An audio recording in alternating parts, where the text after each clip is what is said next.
Did you know that you can find crabs on the beach and keep them? Today we're in Long Beach, Washington, and I'm going to show you how. First things first, you need a shellfish license. You cannot keep any crabs if you don't have a license. Secondly, look for a low tide online, preferably a tide that is at least 0 feet or in the negatives. The water should be low enough for tide pools to be showing. I would recommend wearing waders or hip boots unless you're ready to get wet. I also recommend a 3 to 5 pronged rake for getting the crabs out, and a bucket to keep the males that are of legal size, which is 6 inches across where I'm from. The daily limit is 6 crabs per person.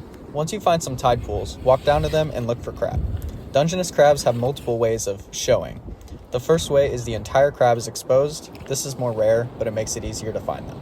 Second is a small hole with bubbles coming out where sand seems flattened. Take your rake and rake across the flat area, starting not on top of, but in front or behind the crab as to not hurt the shell. The third way that they can show is by not showing. Sometimes you just have to rake suspicious areas, and you can definitely get lucky sometimes. Once you've raked your crab, check if it is a female or a male. Females have a wide abdominal flap at the base, as shown here, whereas a male has a much narrower one, as shown here. I would recommend bringing a measuring tape or measuring your hand as a reference point prior to going to the beach so that you know if your crab is legal or not. Last of all, just have a good time. If the tide isn't right or there aren't many tide pools, just remember that there's always another day. Today, I got 2 keeper males, and the day prior, I got 3. Now good luck, and get out there and rake some crab.